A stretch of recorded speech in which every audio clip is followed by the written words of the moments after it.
তো আমার কথা সবাই শুনতে পাচ্ছ? জি স্যার। আচ্ছা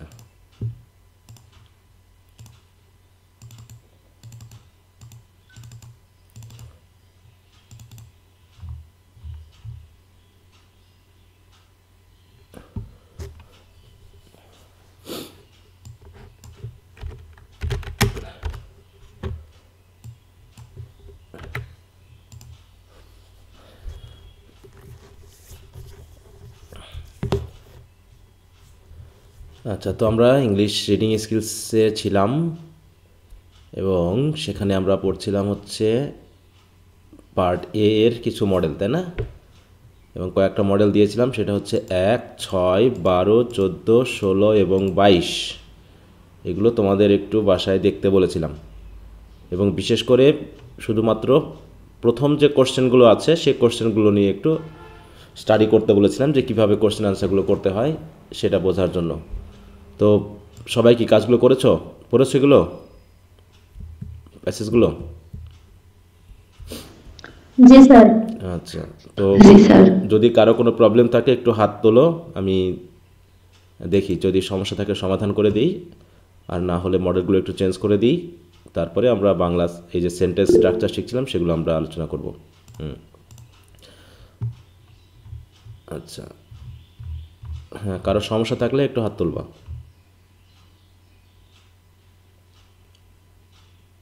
স্যার আমার 14 নাম্বারটা সমস্যা আছে। 14 প্যাসেজ। নম্বরে? আচ্ছা ঠিক আছে, যাচ্ছি 14 নম্বরে।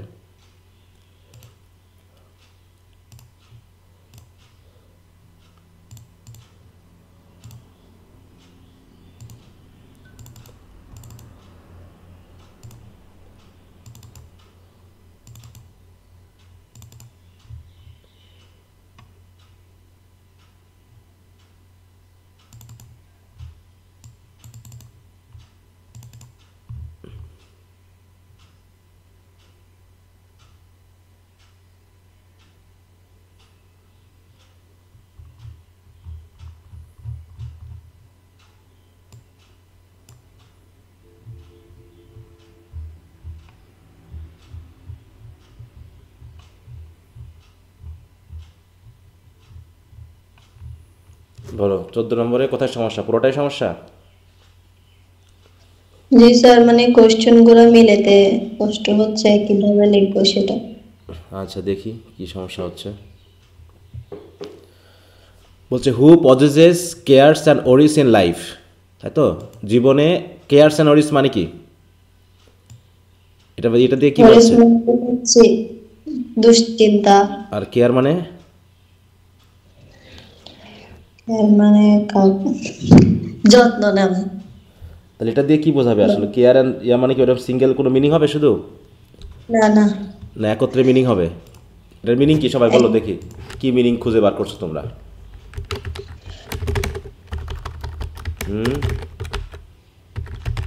সবাই তো পড়ছো তাই না? তাহলে এটার মিনিংটা কি আলটিমেটলি দিয়ে কী বোঝাচ্ছে?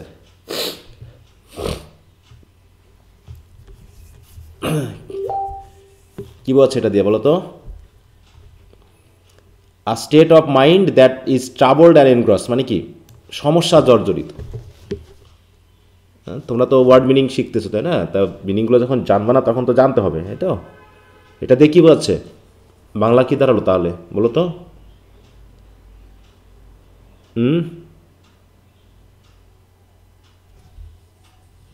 কেউ কথা বলছে না। জর্জরিত। হ্যাঁ, সমস্যা জর্জরিত মানে সমস্যা। তার মানে কার জীবনে সমস্যা থাকে বেশি? হ্যাঁ, who possesses cares and worries in their life, কারা? কাদের জীবনে সমস্যা বেশি? দেখি কাদের জীবনে সমস্যা বেশি। বলছে unquestionably a literary life is for the most part an unhappy life. Literary life মানে কি? লিটারেরি লাইফ বলতে কাদেরকে বোঝানো হচ্ছে? হ্যাঁ, সাহিত্য রিলেটেড মানুষ, তাই তো? যারা সাহিত্যিক তাদের জীবনটা একটু unhappy life. Because if you have genius most suffer the penalty of genius. যারা জিনিয়াস তারা জিনিয়াসের পেনাল্টি সাফার করে, মানে তারা তাদের বুদ্ধির জন্য সুখের থেকে অসুখী বেশি হয়। And if you have only talent, আর যদি তোমার ট্যালেন্ট থাকে, there are so many cares and worries incidental to the circumstances of men of letters. হ্যাঁ, মেন অফ লেটার মানে কি জানো তো? মেন অফ লেটার্স মানে এটা মানে বুঝো, এই ফ্রেজটার মানে বুঝো? না স্যার। তাহলে দেখার চেষ্টা করেছো যে মিনিংটা যেহেতু জানো না, এটা কি একবার দেখার চেষ্টা করেছো এটা মানেটা কি? না স্যার, দেখি নাই। হ্যাঁ, কেউ দেখোনি মানে পড়াটাকে পারোনি, দরকার নেই, ব্যাপারটা এরকম হয়ে গেছে, তাই না? পারি না, দরকার নেই। তাহলে আমি তোমাদেরকে পড়াই দিব, আজ থেকে দুই দিন পরে পড়াই দিব, তার অপেক্ষায় তোমরা থাকবা। অথচ স্যার সাহিত্য অনুশীলনকারী ব্যক্তি মেন অফ লেটার্স। ওটা কি তুমি আইডিয়া করে কথা বলছো না মিনিংটা জেনেই বলতেছো? হ্যাঁ বলো, আইডিয়া। স্যার মিনিং হ্যাঁ, মেন অফ লেটার মানে দেখো এত কিছু বলা তো দরকার নেই, simple meaning a mail scholar R author, তাই তো? একজন স্কলার বা অথরকে মেন অফ লেটার্স বলা হয়, বিদ্বান ব্যক্তি, বাংলা কথা হলো বিদ্বান ব্যক্তি। এইটুকু জানতে খুব কষ্ট হলো আমার, কয় সেকেন্ড লাগলো টাইম বলো তো? গুগলে সার্চ দিয়ে ওয়ার্ডটা জানতে, এই ফ্রেজটা জানতে কত মিনিট টাইম লাগলো? গা ঝাড়া দিয়ে পড়াশোনা করতে হবে, হ্যাঁ? গায়ে ভারী নিয়ে, হ্যাঁ, যে দরকার নাই, বুঝতেছি না, হবে না, তাহলে তো হবে না। একটু পড়ো ভাই, এগুলো এভাবে করে হবে না, পড়া বাদ দিতে হবে খুব শীঘ্রই। যদি এটাই হয় যে গা ঝাড়া দিতে ভালো লাগতেছে না, কয় সেকেন্ড টাইম লাগলো এই ওয়ার্ডটার মিনিং জানতে বলো? গুগল আছে হেল্প করার জন্য, তোমরা ফেসবুক ইন্টারনেটে থাকতে পারো, হ্যাঁ, সারাক্ষণ রিলস দেখতে পারো, কিন্তু কষ্ট করে নিজের পড়াশোনা করার জন্য গুগল ইউজ করতে পারো না। হ্যাঁ, এটাই হচ্ছে বর্তমান জেনারেশনের একটা বড় সমস্যা। হাতের কাছে জিনিস থাকা সত্ত্বেও তারা সেটা ইউজ করে না। আচ্ছা, তো যাই হোক, তাহলে বলছে if you have only talent there are so many cares and worries incidental to the circumstances of men of letters. মানে বিদ্বান ব্যক্তিদের পরিস্থিতির সাথে রিলেটেড এই কেয়ার্স এবং অরিজ হয়ে যায়। কারণ কি, তুমি যদি একজন বিদ্বান ব্যক্তি হও বা সচেতন ব্যক্তি হও, তুমি চারিপাশের বিষয় নিয়ে খুব কষ্ট পাবা, যদিও সমস্যাগুলো তোমার না, মানুষের, দেশের, সমাজের, তারপরে তোমার অনেক কষ্ট হবে। তা এই সাফারিংটা কারা ভোগে? কারা? এই কাদের আছে? There are so many cares and worries, কাদের এটা? মেন অফ লেটার্সদের। হ্যাঁ, এইটুকু ছোট্ট একটা মিনিং। তাহলে এখানে আমি কি দিব এই জায়গায় বলো? এই যে এখানে কি লিখবো? দ্য মেন অফ লেটার্স, এইটুকু তো নাকি? তারপর কি আছে? দ্য মেন অফ লেটার্স, এইটুকু হচ্ছে হুয়ের উত্তর, possess cares and worries in their life. এই তো, তোমাকে জাস্ট সেন্টেন্সটা একটু পড়ে বোঝো। এখানেও বলা আছে যে if you have only talent there are so many cares and worries incidental to the circumstances of men of letters. মানে মেন অফ লেটারও বলতে পারো, অথবা ট্যালেন্টেড ব্যক্তিও বলতে পারো, জিনিয়াস ব্যক্তিও বলতে পারো, লিটারারি লাইফও বলতে পারো, লিটারারি মেনও বলতে পারো। মানে এখানে সবগুলো ঘুরে ফিরে একই জিনিসকে বোঝাচ্ছে। অথবা উত্তরটা এখানে মেন অফ লেটার্সও হতে পারে, ট্যালেন্টেড পার্সনও হতে পারে, জিনিয়াস পার্সনও হতে পারে। কি বোঝা গেছে? এবার পরের সেন্টেন্সটা কি বলছে? What is the belief of the young writers. বর্তমান যারা ইয়ং রাইটার তাদের বিশ্বাস কি, তারা কি বিশ্বাস করে?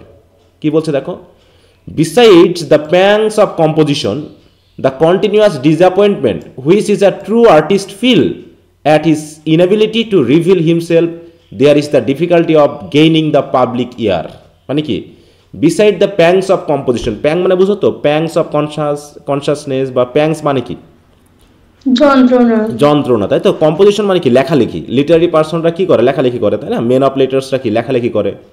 তারা এই লেখার মানে কম্পোজিশন করা বা ভাবনা চিন্তা দিয়ে কোনো কিছু লেখার যন্ত্রণার পাশাপাশি, তাহলে যন্ত্রণা তো আছেই, এছাড়াও দ্য কন্টিনিউয়াস ডিসঅ্যাপয়েন্টমেন্ট, এবং চলমান যে হতাশা, প্রতিনিয়ত তারা হতাশার মধ্যে থাকে। আর এই হতাশাটা তাহলে প্যাংস এবং disappointment which are true artist feel, যারা সত্যিকারের আর্টিস্ট তারা এটা ফিল করে। কিসের কারণে? At his inability to reveal himself, তাই তো? নিজেকে প্রকাশ করার, তাই তো? কেন সে কষ্ট বোধ করে? কারণ সে লেখে এবং প্রতিনিয়ত সে হতাশা বোধ করে, কারণ সে নিজেকে প্রকাশ করতে পারে না, একজন সত্যিকারের আর্টিস্ট। কারণ কি, there is the difficulty of gaining public ear. Public ear মানে কি? ওই যে জনপ্রিয়তা পাওয়া, জনগণের। এই পাবলিক ইয়ার মানে কি আমরা বুঝবো? পাবলিকের কান, শুধু এটা বুঝবো? পাবলিক ইয়ার মানে কি কান বুঝবো ওদের, যে জনগণের কানকে বুঝবো না জনগণের মনোযোগ বুঝবো? বলো তো। জনগণের মনোযোগ, যে তোমরা এদিকে মনোযোগ মানে কান দাও তো, এর কান দাও মানে কি? মনোযোগ দেওয়া। হ্যাঁ, মনোযোগ দেওয়া, যে মনোযোগ আকর্ষণ করা, মনোযোগ দেওয়া। তো দেখো, পাবলিক হিয়ারিং ইজ তো পাবলিক হিয়ারিং গেল, সরাসরি মিনিংটা আসেনি, আমি দিলাম পাবলিক ইয়ার দিয়েছে পাবলিক হিয়ারিং, তার মানে এটার মিনিংটা হয়তো এখানে নাই। মানে এখানে পাবলিক ইয়ার মানে হচ্ছে মনোযোগ, কারণ সে একজন সত্যিকারের আর্টিস্ট যদি সত্যিকার অর্থে ভালো মতো লেখে তাহলে সেটা মনোযোগ পায় না। যেমন ফেসবুক, ইন্টারনেটে ভাবো, এখানে ভালো কন্টেন্টের ভিউ বেশি নাকি আজে বাজে কন্টেন্টের ভিউ বেশি বলো তো? আজে বাজে কন্টেন্ট। আজে বাজে, যার ভিতরে শিক্ষণীয় কিছু নাই, হ্যাঁ, যত রকমের ভালগার ভিডিও, তারপর হচ্ছে ফানি ভিডিও, যার ভিতরে শিক্ষার কিছু নাই, সেগুলো দেখবে যে মিলিয়ন মিলিয়ন ভিউ। আর যারা হচ্ছে স্কলার, বিদ্বান ব্যক্তি, যারা যদি একটু শিক্ষণীয় ভিডিও দিছে, এটা কেউ দেখেও না, কেউ মোছেও না, ব্যাপারটা এরকম। তো এরকম যারা সত্যিকারের আর্টিস্ট, তারা তো তাদের লেখালেখির পাশাপাশি এটাকে যে তারা প্রকাশ করতে পারে না, এ কারণে তারা প্রতিনিয়ত এই মানে কষ্টে ভোগে, কারণ তারা জনগণের মনোযোগ আকর্ষণ করতে পারে না। এবার বলছে তাহলে এইটুকুর ভিতরে উত্তর আছে কোনো? কারণ আমার প্রশ্নটা হচ্ছে কি, যে what is the belief of the young writers. তাহলে এখানে বলছে young writers are buoyed up by the hope and the belief that they have only to throw the poem or novel into a print to be acknowledge at once as a new light in literature. তাহলে young রাইটারদের বিলিফটা কি? The believe that they have only to throw the poem or novel, যে তারা young writer, তারা মনে করে যে আমাদেরকে শুধুমাত্র এই নভেল বা পয়েমটাকে প্রিন্টিংয়ে দিতে হবে, শুধু এটা করার জন্য যে অন্তত যখন একসময় নতুন সাহিত্যকর্ম আসবে তখন যাতে তাদের লেখাটা স্বীকৃতি পায়।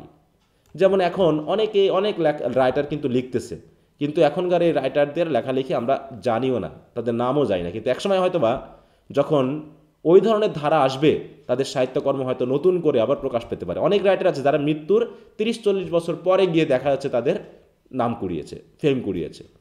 তাই বলছে তাহলে বিলিভটা কি? তাহলে ইয়ং রাইটার্সদের বিলিভটা কি? এটা না, that they have only to throw the poem, এটুকু না, যে পরবর্তীতে হলেও স্বীকৃতি হয়তো কোনো না কোনো এক সময় পাবো, সে পর্যন্ত অন্তত প্রিন্টিংয়ে দিয়ে রাখি, মানে প্রিন্ট করে বার করি এইগুলো।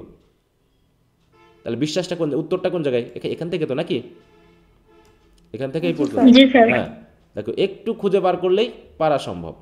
এবার বলছে কি, যে what is the general characteristics of the publisher, এবং যারা পাবলিশার হয়, যারা বই পাবলিশ করে, তাদের সাধারণ বৈশিষ্ট্য কি? আমার বই যদি বিক্রি না হয়, পাবলিশাররা কি আমার বই বিক্রি করবে বলো তো? আমি যত ভালো লেখা লিখি না কেন, তারা যদি মনে করে যে বই পাবলিক খাচ্ছে না, চলছে না, তারা কি অযথা বই প্রিন্ট করে খরচ করে বই বিক্রি করতে যাবে বলো তো?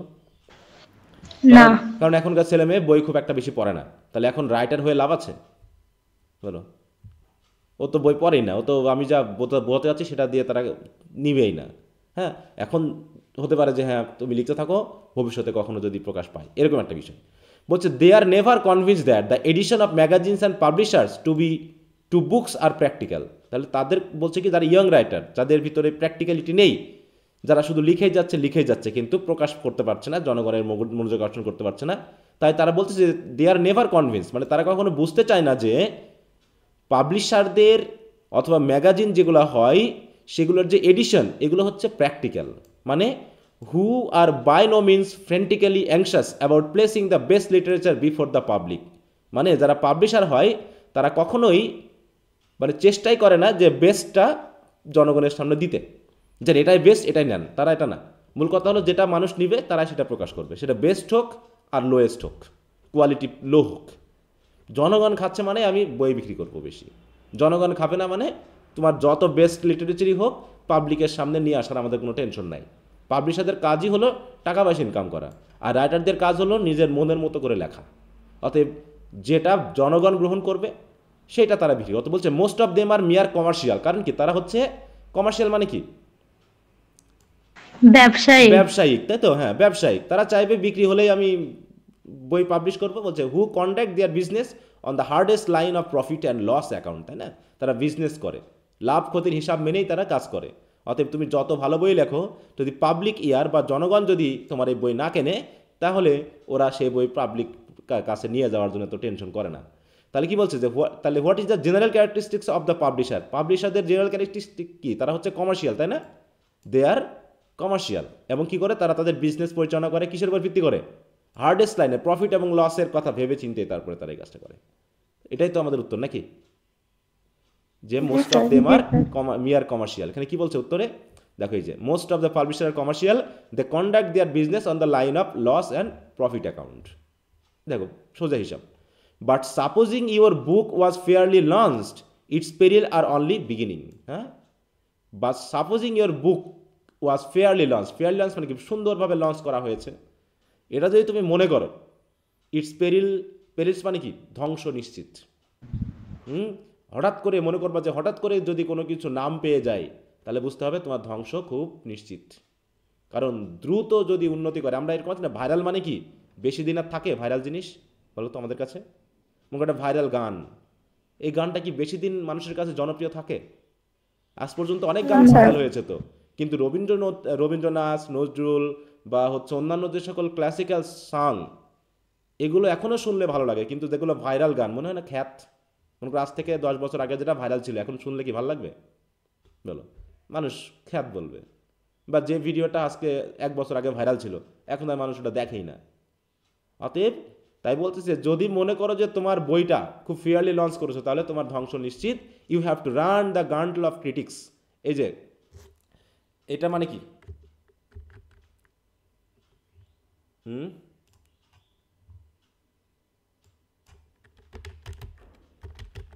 পড়োনি তোমরা? মিনিংটা কি? সামরিক শাস্তি।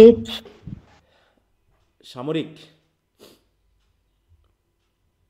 এই যে রান দা, এটা মানে হচ্ছে একটা ফ্রেজ। দেখো ফ্রেজ বুঝতে পেরেছো? কি যে ফ্রেজগুলো বলছিলাম তোমাদের, ফ্রেজ বা এই জাতীয় মিনিংগুলো ভালো করে খেলতে, গ্রুপ ভার্ব বা এগুলো, এটার মানে কি, মানে জনগণের কি, জনগণের কাছ থেকে সমালোচনা। হ্যাঁ, go through the intimidation or dangerous crowd experience in order to reach goal. মানে দেখো রান দ্য গান্টল, হ্যাঁ, অফ কাদের কাছ থেকে সমালোচনা করবো, মানে পাবো আমরা ক্রিটিক্সদের কাছ থেকে না। You have to run gauntlet of critics, মানে তুমি যদি ভালো হয়ে যাও, তা ক্রিটিক্সরা তোমার সমালোচনা শুরু করে দেবে। এইভাবে মোটামুটি তাহলে কি দাঁড়াচ্ছে এখানে, প্রশ্নটা কি ছিল? What is the common scenario of life of every author? আচ্ছা, তাহলে আমরা উত্তরটা এখন পাইনি, এবার আসি। তাহলে এভরি অথরের কমন লাইফটা কি বলছে? দেখো, to a young author again this seems an ordeal. তাহলে হঠাৎ করে তোমার একটা বই মনে করো খুব জনপ্রিয়তা পেয়েছে, আর মোটামুটি ক্রিটিক্সরা তো সমালোচনা করা শুরু করছে। এই যে সমালোচনা, এটা হচ্ছে একজন ইয়ং অথরের জন্য একটা অর্ডেল। অর্ডেল মানে কি? কঠোর পরীক্ষা। হ্যাঁ, অর্ডেল মানে হচ্ছে পরীক্ষা বা হচ্ছে বাধা। দেখো, a very unpleasant and prolonged experience, মানে খারাপ অভিজ্ঞতা। হ্যাঁ, trial and tribulation, painful experience, এইটা।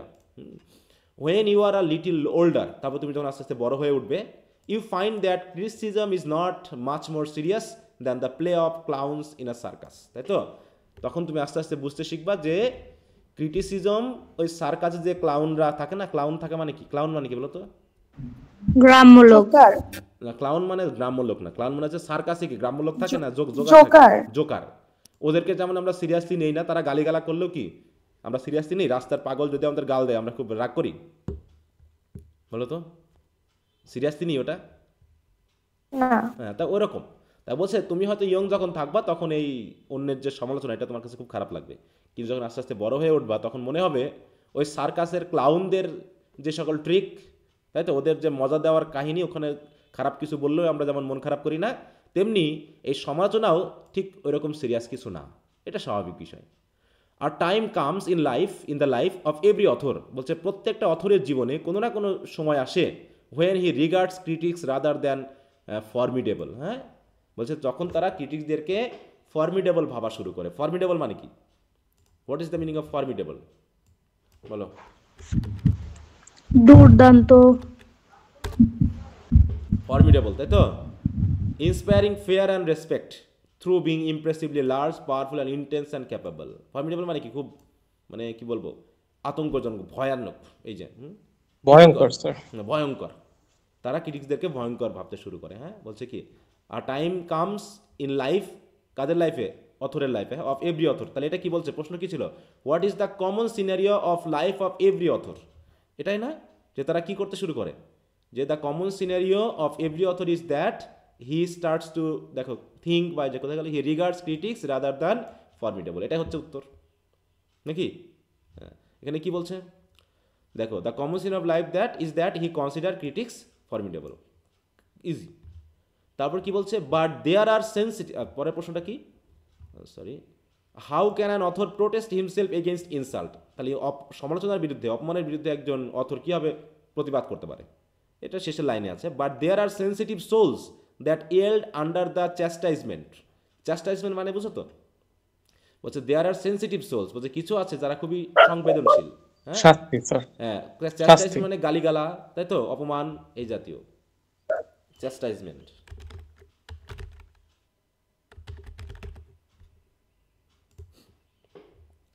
দেখো চ্যাস্টাইজমেন্ট সিভিয়ার ক্রিটিসিজম অর পানিশমেন্ট, তাই তো, বা সমালোচনা, সিভিয়ার ক্রিটিসিজম, অপমান, এরকম আর কি। তাহলে চ্যাস্টাইজমেন্ট, তাহলে বলছে কি দ্যাট ইয়েল্ড আন্ডার, তাহলে যারা সেন্সিটিভ তারা কি কি করে, অনেক সময় এই অপমানের ইয়াতে ইয়েল্ড করে ফেলে, মানে কি বর্ষতা স্বীকার করে যায়, এবং তারা মনে করে আর লেখালেখি করবো না। And perhaps suffering must silent torture, অনেকে গোপনে গোপনে খুব টর্চার ফিল করে। Abandon the profession of the pen forever. Profession of the pen মানে কি,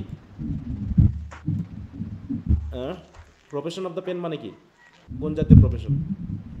লেখালেখির যে লেখালেখির যে পেশা, তাই তো, অভ্যাসটা। লেখালেখির পেশা ত্যাগ করে। মিতু তোমার ওখান থেকে একটু সাউন্ড আসতেছে। লেখালেখির পেশা ছেড়ে দেয়, অ্যাবান্ডন মানে কি ত্যাগ করা।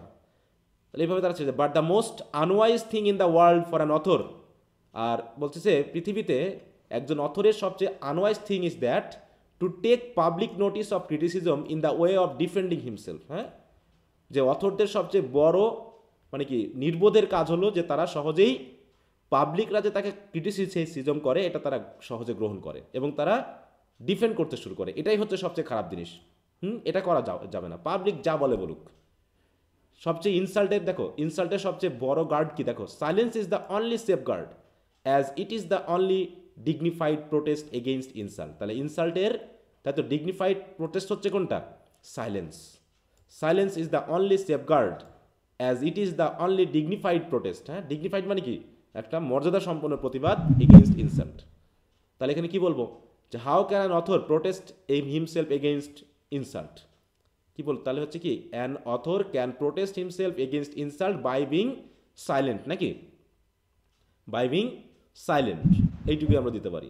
দেখি তোমাদের এখানে কি বলছে, এই যে author can protest by being silent, ওটাই। আচ্ছা, যে সাইলেন্ট হওয়ার মাধ্যমে, ঠিক আছে। কি বুঝতে পেরেছো কার সমস্যা ছিল? জি স্যার। একটু ওয়ার্ড মিনিং খুঁজতে হবে, ঠিক আছে। তুমি একবারে ওয়ার্ড না জেনেই তুমি জেনে যেতে পারবা এমনটা মনে করলে ইংরেজি পড়া বাদ দিতে হবে।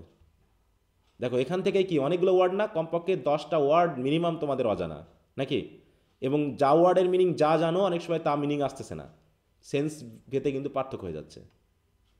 হ্যাঁ, সেই জন্য আমি বলেছিলাম কি ওয়ার্ড মিনিং লিখে দিতে, কিন্তু খুব কয়েকজনই দিয়েছো তোমরা। এখানে প্রায় 50 জনের কাছাকাছি আছো, হয়তো নতুন যারা যুক্ত তাদের কথা বাদ দিলাম। বাদ দিলে পারে হয়তো দেখা যাচ্ছে 5-7 জন তোমরা এই কাজটা করেছো, আমার কাছে যতটুকু মনে হয়। তোমরা প্যাসেজগুলো পড়েছো, হাত তোলো তো কারা কারা পড়েছো দেখি শুনি। স্যার আমি ওয়ার্ডও জমা দিছিলাম। দিয়েছো, তাহলে কেন তুমি এগুলো ঠিকমতো পারোনি? স্যার প্রথমের প্যাসেজ গুলা থেকে ওয়ার্ড লিখছিলাম তো 5টা, সেজন্য। ওইভাবে হবে না, আগে তুমি প্যাসেজটা পড়বা, পড়তে পড়তে লিখতে হবে। তুমি এখন যদি চালাকি করো তাহলে তো হবে না, তোমাকে পড়তে পড়তে তুমি জানবা না, ওয়ার্ডটা আন্ডারলাইন করে ফেলবা, খুঁজে ফেলবা, খাতা লিখে ফেলবা, এই হচ্ছে কাজ। জি স্যার, ঠিক আছে, এখন থেকে এরকম করব। তুমি আন্দাজে ডিকশনারিতে অনেক মিনিং থাকতে পারে একটা ওয়ার্ডে, তো যে কোনো একটা দিলে হবে নাকি, প্যাসেজ অনুসারে মিনিং করতে হবে। আচ্ছা, তাহলে 9 জন হাত তুলেছো, ভেরি গুড। বাকিদের পড়ার দরকার নেই, একটু পড়তে হবে। না পড়ে বুঝলে আমাকে বলতে হবে, এই যে আমি তো পড়াই দিলাম, কিন্তু তোমরা পড়বাও না, বুঝবাও না, তাহলে সব মিলে তো হবে না বিষয়টা। সমস্যা আছে আমাকে বলতে হবে, আমি পড়াই দিব, কোনো সমস্যা না, কিন্তু তোমাদের চেষ্টা তো থাকতে হবে। আমি নাই পড়াই দিলাম, এখন তোমার যদি আমার অপেক্ষায় থাকো যে স্যার পড়াই দিবে, তখন জেনে যাবো, আবার কষ্ট করে কে খুঁজতে যাবে। হ্যাঁ, খুব শীঘ্রই তোমাকে পড়া বাদ দিতে হবে, নিজের পড়া যদি নিজে না করে নাও। এটা দেখতেছি তো, এই জন্য প্রতিনিয়ত এই কথা বলতে হচ্ছে যে আমরা চাই যাতে তোমরা পড়াশোনাটা কন্টিনিউ করতে পারো। হ্যাঁ, তোমরা আমার কথা শুনবা না, আমাদের কথা শুনবা না, শেষ পর্যন্ত পড়া ছাড়তেই হবে, যত বুদ্ধিমানই তুমি হও না কেন। চালাকি করো না নিজের সাথে, ঠিক আছে? অতএব সবাই একটু পড়াশোনা করো। আচ্ছা, তো ঠিক আছে। তাহলে এটা গেল হচ্ছে কত নম্বর? 12, তাই তো? 14। আর কোনোটাই সমস্যা আছে? না স্যার। আচ্ছা, তাহলে এরপর আরও কয়েকটা দিয়ে দিই আমি, দাঁড়াও বইটা নিয়ে আসি।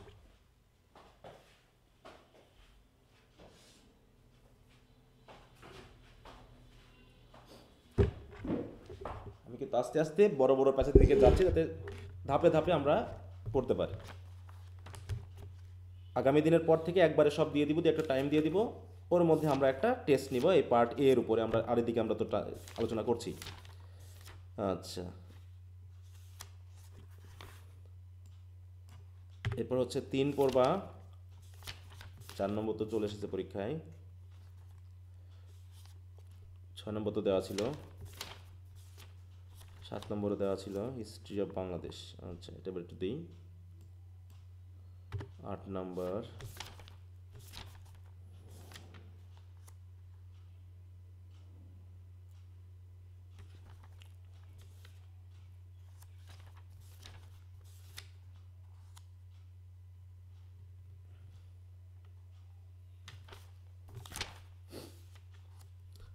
বারো নম্বর তো দেওয়া আছে, তাই না? প্যাসেজটা একটু বড়, আচ্ছা সমস্যা, এটা দিই। তারপর থাকবে হচ্ছে 13 নম্বর।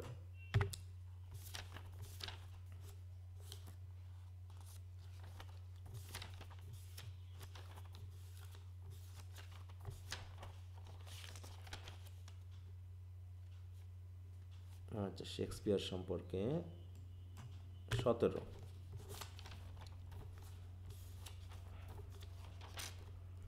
17, 18।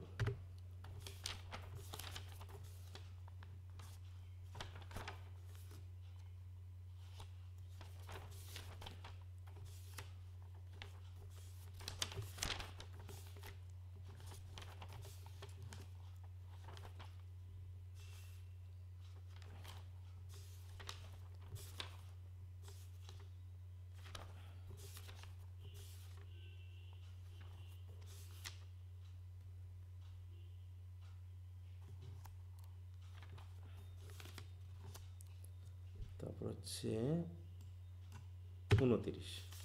এই কয়টা বাসায় পড়বা, ঠিক আছে সবাই? কোনো সমস্যা হলে আগামী দিনে আলোচনা করা যাবে। আচ্ছা, এরপর আমরা পড়ছিলাম সেন্টেন্স স্ট্রাকচার।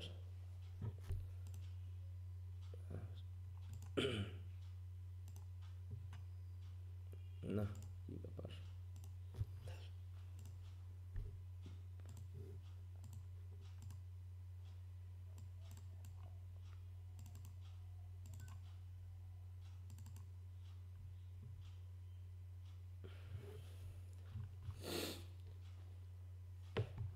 আমরা কমপ্লিমেন্ট পর্যন্ত পড়েছি, তাই না? জি স্যার। কমপ্লিমেন্ট সহ 5টা সেন্টেন্স স্ট্রাকচার, এগুলো নিয়ে আলোচনা করেছি। আর এখানে আমি কিছু সেন্টেন্স দিয়েছিলাম তোমাদেরকে করার জন্য, তো আমি এখানে এই উত্তরগুলো আজকে দিয়ে দিব, তোমরা একটু মিলিয়ে নিবা, ঠিক আছে? এই যে এগুলো আমি এখানে দিয়ে দিয়েছি, স্ক্রিনশট আমি দিয়ে দিচ্ছি, তোমরা তোমাদের মতো করে মিলিয়ে নিবা। কোনোটা যদি সমস্যা থাকে তোমরা আমাকে বলবা। তো এটা আমি এখন করতেছি না, কারণ অলরেডি আমাদের কিছু সময় গেছে, কারণ আজকে আমাদের এটা শেষ করতে হবে। আচ্ছা, তারপর যদি ভিন্ন ভিন্ন হয় সেটা আগামী ক্লাসে আমরা আলোচনা করব। আমরা চলে আসি অবজেক্টের জায়গাতে এবার। আচ্ছা, এবার একটু ভাবো, তাহলে এতদিন তো আমরা কমপ্লিমেন্ট সম্পর্কে জানলাম নাকি? কমপ্লিমেন্ট সম্পর্কে নিশ্চয়ই একটা ধারণা হয়েছে, ঠিক না? হয়েছে সবার কমপ্লিমেন্ট? জি স্যার। হ্যাঁ, এবং আমরা এখানে 5টা জি স্ট্রাকচার স্যার। পেয়েছিলাম। 5টা স্ট্রাকচার আমরা সুন্দর করে আশা করি শিখে গেছি। আস্তে আস্তে আরও বেশি ক্লিয়ার হয়ে যাবে, এখন যেহেতু আমরা শুধু শুরু করলাম এই জন্য। তাহলে আমাদের মেইন ব্যাপারটা ছিল সাবজেক্ট, প্রেডিকেট। প্রেডিকেটকে আমরা পেলাম ভার্ব এক্সটেনশন, এখানে এক্সটেনশনে পেলাম অবজেক্ট, কমপ্লিমেন্ট, অ্যাডভার্ব। তার টোটালি পেলাম subject, verb, object, adverb, complement, ঠিক আছে? এর ভিতরে আমরা কমপ্লিমেন্টে দেখলাম 2 ধরনের, একটা হচ্ছে সাবজেক্টিভ কমপ্লিমেন্ট আর একটা হলো অবজেক্টিভ কমপ্লিমেন্ট। এটা হচ্ছে মডিফায়ারের উপর ডিপেন্ড করে, আর পার্সেস স্পিচের উপর ভিত্তি করে নাউন কমপ্লিমেন্ট, অ্যাডজেক্টিভ কমপ্লিমেন্ট এবং হচ্ছে অ্যাডভার্বিয়াল কমপ্লিমেন্ট, তাই না?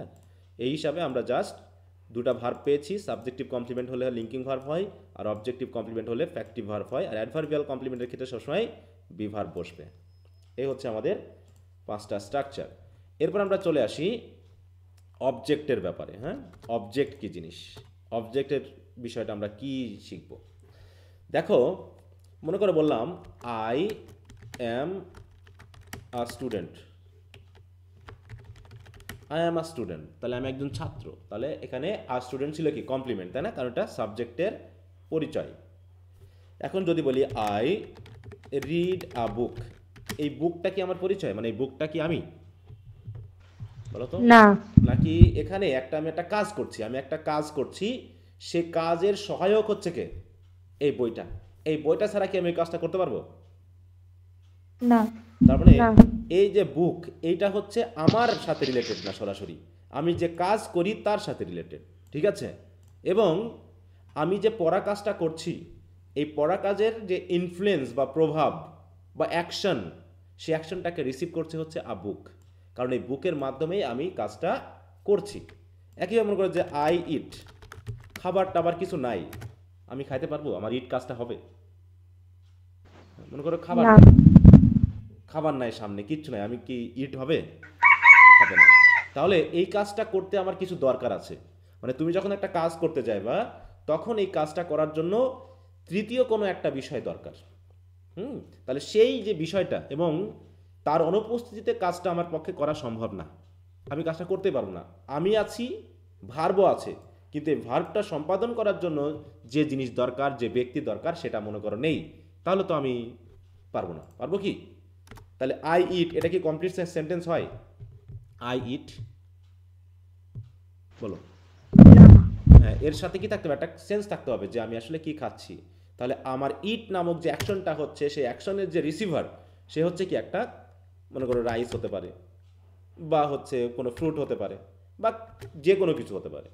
অতএব এই যে আমি এগুলো পেলাম, এগুলোকে আমি কমপ্লিমেন্ট বলবো, এটাকে না। তাহলে এটাকে বলবো কি আমরা, অবজেক্ট। অবজেক্ট। এগুলোকে বলবো আমরা অবজেক্ট, ঠিক আছে? তার মানে সোজা কথা হলো, বাংলা কথা এরকম যে অবজেক্ট কি, অবজেক্ট হলো the receiver of the action of the verb done by the subject. মানে সাবজেক্ট যে কাজটা করে, সেই কাজের অ্যাকশনটাকে রিসিভ করে যে, সেই হলো আমাদের অবজেক্ট। অতএব অবজেক্টকে বলা হচ্ছে অ্যাকশন রিসিভার, সোজা কথায় বলা হয়, ঠিক আছে? একটু মিউট রাখতে হবে। আমার কথা কি বোঝা গেল? তাহলে অবজেক্টকে এক কথায় কি কি কি বলবো আমরা? Action receiver. কার, সাবজেক্টের না ভার্বের? সাবজেক্টের। না, ভার্বের। ভার্বের। ভার্বের স্যার। হ্যাঁ, বললাম কি, ওইটা একটু খেয়াল করো। আমি এখানে বলে দিলাম যে অ্যাকশন অফ দ্য ভার্ব, কার, ভার্বের যে অ্যাকশন হবে সেই অ্যাকশনের রিসিভার, আর ভার্বটা করবে কে, ডান বাই দ্য সাবজেক্ট। তাহলে সাবজেক্ট যে কাজটা করবে, সেই কাজের অ্যাকশন যে রিসিভ করবে, সেই হচ্ছে অবজেক্ট। সিম্পল হিসাব কিন্তু। স্যার, হ্যাঁ বলো। আমরা যখন পড়ছিলাম না আগে, ওই তখন কথা বাদ দাও, আমাদের ওই কথা বাদ দাও, ওই কথা আনবা না। তুমি ঘর ভেঙে নতুন ঘর তৈরি করা, তুমি নিচে যদি 3 নম্বর ইট দাও, উপরে 1 নম্বর ইট দিয়েও বাড়ি তৈরি হবে না। অতএব ঘর একদম ভেঙে ফেলো, ভেঙে একদম গোড়া থেকে 1 নম্বর ইট দিয়ে তৈরি করো। আমার কথা বোঝা গেছে? যা শিখেছো তা বাদ দাও, ওর কথা বাদ দাও। এখন যেটা বললাম এটাই মনে রাখবা, আর কিচ্ছু না। মনে থাকবে? তুমি তো অনেক কিছু শিখছো, কখন কি এই জিনিসটা শিখছিলা বলো? এই কমপ্লিমেন্ট অবজেক্ট এগুলো শিখছো কখনো? শিখছিলা? একটু একটু তাহলে ওইগুলো বাদ দাও, বাদ দিয়ে এখন আমরা যেখান থেকে শিখছি সেখানে বলবা, আর কোনো কথা হবে না এখানে, ঠিক আছে? তাহলে হচ্ছে বললাম কি, যে মনে করো আমি বললাম যে আই কল্ড হিম, মানে কি, এটা হবে কি, মানে কি এটার? আমি তাকে ডেকেছিলাম স্যার, ডেকেছিলাম, এরকম। তাই তো? হ্যাঁ, আমি তাকে ডেকেছিলাম। এখন মনে করো সে নাই, কাজটা হবে? হ্যাঁ বলো তো। না। হ্যাঁ, তারপর যদি বললাম যে আই বা শি হেটস স্মোকিং, সে ঘৃণা করে, কি কি ঘৃণা করে এখানে সে? ধূমপান করে না। তাহলে এখানে অবজেক্ট কোনটা? স্মোকিংটা, এখানে হিমটা, তাই না? এখানে বই, এখানে রাইট। তার মানে কি, বিষয়টা হলো ভার্বের সাথে রিলেটেড, আমি যে জিনিসটা পাবো যেটা ভার্বকে সম্পাদন করতে সরাসরি সাহায্য করবে। ঠিক আছে, এইটুকু একটু খেয়াল করবে, তাহলেই তুমি কমপ্লিমেন্ট এবং অবজেক্টের মধ্যে পার্থক্য পাবা। এবার আমি প্রথম দিন একটা ইয়া দিছিলাম যে আই অ্যাম আ স্টুডেন্ট, আর হচ্ছে আই টিচ আ স্টুডেন্ট। কোনটা অবজেক্ট আর কোনটা কমপ্লিমেন্ট বলো তো? এখানে কমপ্লিমেন্ট স্টুডেন্ট কমপ্লিমেন্ট আর হ্যাঁ বলতে থাকো। হ্যাঁ এখানে কার ইয়েতে সাউন্ড হচ্ছে ব্যাপক, মানে দিয়ে কারো কথা বোঝা যাচ্ছে না। আচ্ছা স্যার, বলো। প্রথম সেন্টেন্সের আর স্টুডেন্ট হচ্ছে কমপ্লিমেন্ট, আর দ্বিতীয় সেন্টেন্সের আর স্টুডেন্ট হচ্ছে অবজেক্ট। অবজেক্ট কারণ কি আমি একটা অ্যাকশন করছি, টিচ শেখাচ্ছি, এবং সেই শেখানোর ইনফ্লুয়েন্সটা অ্যাকশনটা রিসিভ করছে কে? স্টুডেন্ট। স্টুডেন্ট। অতএব স্টুডেন্ট নাই, আমার কাজটা কি হবে? জি না। আমি কাকে শেখাবো? আচ্ছা, এটা একটু খেয়াল করো, ঠিক আছে তো? তাহলে এটা একটা ব্যাপার গেল যে আমরা অবজেক্টকে চিনছি একটা কথার মাধ্যম দিয়ে, যেটা হচ্ছে ভার্বের সাথে রিলেটেড এবং ভার্বকে সম্পাদন করতে সাহায্য করবে, যে ব্যক্তি বা বস্তু, এটা। ঠিক আছে, তাহলে এক্ষেত্রে আমরা একটা স্ট্রাকচার পাচ্ছি, সেটা হলো কি সাবজেক্ট প্লাস হচ্ছে ভার্ব প্লাস হচ্ছে অবজেক্ট। ঠিক আছে, এখন খেয়াল করো, যে ভার্বের অবজেক্ট লাগে সেই ভার্বটাকে কি বলা হয়? একটা নতুন নাম দিই আমরা, কি বলে এটাকে? হ্যাঁ, মা টিভি অফ করলা কে? এ ভগবান, তুমি মিউট রাখো। হ্যাঁ ওই বাবা। আচ্ছা, তাহলে কি হলো? ট্রানজিটিভ ভার্ব হচ্ছে যার কি থাকবে? অবজেক্ট থাকবে। তার মানে এই যে রিড, ইট, কল্ড, হেটস, এগুলোকে আমরা কি ভার্ব বলবো? Transitive transitive verb. ভার্ব বলবো। এখন এবার আসি, এই অবজেক্ট কিন্তু শুধু একটা লাগে না, কখনো কখনো দুটাও লাগে। ঠিক আছে, যেমন আমি বললাম আই কল্ড হিম, মানে আমি তাকে ডেকেছিলাম, আর আমি যদি বলি আই কল্ড হিম ফুল, মানে কি আমি তাকে বোকা ডেকেছিলাম নাকি বলতাম? বলতাম আমি এখানে। তাকে বোকা বলতাম। হ্যাঁ, আমি তাকে বোকা বলতাম। তাহলে এখানে এই যে ফুল, তাই না, এই ফুলটাকে হিম না? জি স্যার। তাহলে এটা কি এই যে নাউন কমপ্লিমেন্ট বা অ্যাডজেক্টিভ কমপ্লিমেন্টের মধ্যে পড়ে গেল না এই জায়গাটা? দেখো, তাহলে এই যে কল্ড, এই কল্ড ভার্বটা কিন্তু ট্রানজিটিভ ভার্ব ছিল, কিন্তু এখন সে হয়ে গেল কি? কারণ একটা অবজেক্ট আছে, আবার অবজেক্টের কমপ্লিমেন্ট আছে। তাহলে অবজেক্ট সাথে অবজেক্ট, তাহলে এটা কি দাঁড়াবে? এটাকে আমরা কি বলবো? Noun complement. ফুলটাকে তো নাউন কমপ্লিমেন্ট বললাম, কিন্তু ভার্বটাকে কি বলবো আমরা? Factitive verb. হ্যাঁ, ফ্যাক্টিটিভ ভার্ব। তার মানে এই যে অবজেক্ট আমরা পেয়েছি না, এই যে অবজেক্ট হচ্ছে সেই অবজেক্টটা, যে আমি কাকে বলছি। তাই তো আই কল্ড হিম, আমি তাকে বলছি, কি বলছি? ফুল। ঠিক একইভাবে আমি বলছি কি যে মাই ফ্রেন্ড কল মি মিলন, মনে করো, তাই তো? আমার বন্ধুরা আমাকে মিলন বলে ডাকে। তাহলে এই মিটা কি? কমপ্লিমেন্ট না অবজেক্ট? এটা অবজেক্ট। আর মিলনটা কি? এটা কমপ্লিমেন্ট। হ্যাঁ, না, কমপ্লিমেন্ট, স্যার। অবজেক্টিভ কমপ্লিমেন্ট, তাই তো? অবজেক্টিভ কমপ্লিমেন্ট এবং একই সাথে নাউন কমপ্লিমেন্ট। জি স্যার। তো এইটা হচ্ছে সেই, তাহলে এই আমরা যে ফ্যাক্টিটিভ ভার্বটা পাচ্ছি এটাও কিন্তু এক ধরনের ট্রানজিটিভ ভার্ব, কারণ তার অবজেক্ট আছে, কিন্তু যেহেতু অবজেক্টের সাথে অবজেক্টিভ কমপ্লিমেন্ট আছে তাই নামটা দিয়ে দিয়েছি তার আমরা ফ্যাক্টিটিভ ভার্ব। ঠিক আছে, এখন দেখো এটা একটু খেয়াল রেখো। এবার যদি বলি যে my friends gave me a nice gift. Gave me a nice gift. এখানে একটু ভাবো তো, এখানে অবজেক্ট কোনটা? My friends gave nice gift পুরাটা না object. Nice gift with object. A nice gift হবে স্যার, অবজেক্ট। স্যার অবজেক্ট তো মি হবে না? ওটাই তো বলছি, যেখানে দুটো অবজেক্ট, এই জাতীয় কিছু ভার্ব আছে যেখানে দুটো অবজেক্ট লাগে। তাই তো, আমার ফ্রেন্ড আমাকে দিল। এখন যদি আমি শুধু এই কথাটা বলি, এটা মনে করো নাই, কাজ হবে? আমার ফ্রেন্ডরা আমাকে দিল কিন্তু কিছুই নাই, স্যার পূর্ণ হবে না। কাজ হবে? হুম। না। আবার মনে করো আমার ফ্রেন্ডরা একটা গিফট দিল, এখন কেউ নাই, কাকে দিবে বলো? তাহলে কয়টা অবজেক্ট হচ্ছে এখানে? অতএব দুইটা। ভার্বের সাথে দুটো অবজেক্ট অটোমেটিক লাগতেছে। তাহলে দেওয়ার সাথে দুটো অবজেক্ট, একটা হচ্ছে মি মানে কাকে দিল, আর একটা হচ্ছে কি দিল। এইভাবে আমরা দুটো অবজেক্ট পাচ্ছি। এখন ভাবো তো, ঠিক এখানে সরাসরি অবজেক্ট কোনটা?